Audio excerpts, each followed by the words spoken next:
Hello and welcome to Module 1, which is the first week where you'll really dive into our content. So we are on the course content page, as you can see. Remember that you can always come back to the course content page using this Zoom, which looks like a backpack. This will take you back to the course content page where you can see your modules and your folders and such. Okay, so let's open module 1. Excuse me. Okay, opening module 1, and then we're going to take a quick look here. You have your assignments. You have your introduction post that you can directly link to, your discussion on chapters 1 through 3 that you can directly link to, and your quiz on chapters 1 through 3 that you can directly link to. So let's look at our assignments for today.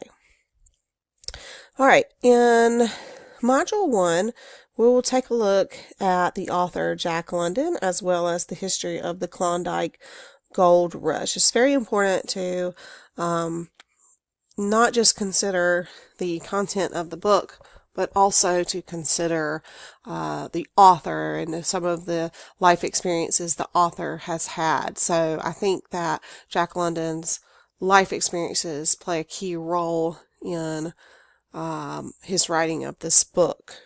And also, since this book does take place during the Klondike Gold Rush and also takes place in Alaska and the Yukon Territory, we're going to look at some things with that as well, including some readings. This is a PDF. It's about the book. So it extensively discusses the setting and some of the struggles the character goes through, the main character. It also has a list of animal characters and human characters, which is always very interesting to read a story which has animal and human characters in it. And then again, this about the author PDF, which is about our author, Jack London. And, of course, we're also going to read chapters 1 through 3 of The Call of the Wild. Here is a video. It's about the Klondike Gold Rush, and it's also in Edpuzzle. I don't know if you've ever worked with Edpuzzle before, but Edpuzzle is neat in that you can add questions as you watch the video. So there are some questions in there. It's not to be graded, but it is a good thing to stop and think about.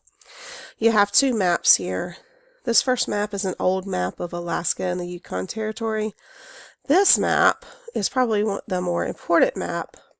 It's a map of Call of the Wild, the actual places they go. You can download this file if you want to, or you can just preview it here. It'll pop up, as you can see here, and then I think you can even click it and make it larger, and it kind of takes you through some of the places in the story that the main character goes. Okay, and then at the very bottom you have your assignments, you have your discussion posts, which are highlighted in blue, which means you can click here to go to the discussion post link.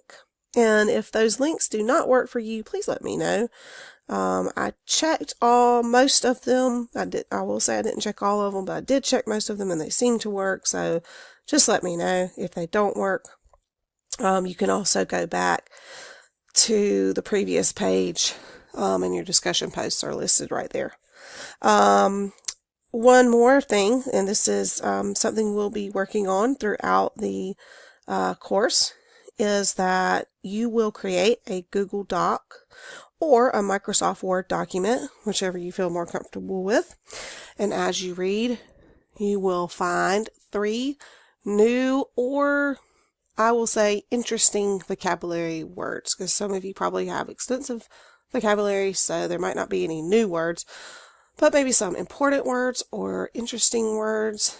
And what I want you to do is create a list of 3 as you go through the chapters, have their definition written down, and also a sentence with that word. So for example, if you're reading chapters 1 through 3 and the word, I don't know, glaciers pops up and you think that's an important word, so you're going to type that word glaciers in, you're going to type the definition, and then you, right underneath that, you're going to type a sentence with glaciers. Okay? If you have any questions about that, let me know. This is a living document, which means you're going to add to it. Okay? So every module, you will add 3 new words per chapters that you read. Okay? And it's not 3 words per chapter. It's 3 words per module. So this first module you're reading chapters 1 through 3.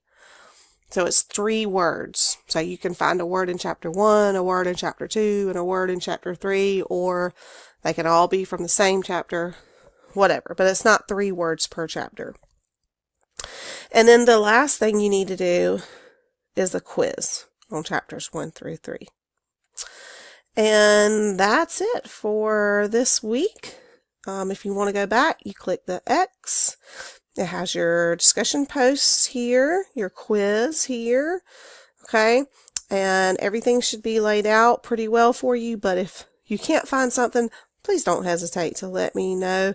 We're just getting started, and sometimes it can be a little confusing, so please don't feel bad about that, and just let me know. All right, best wishes to you this week. Have a great week.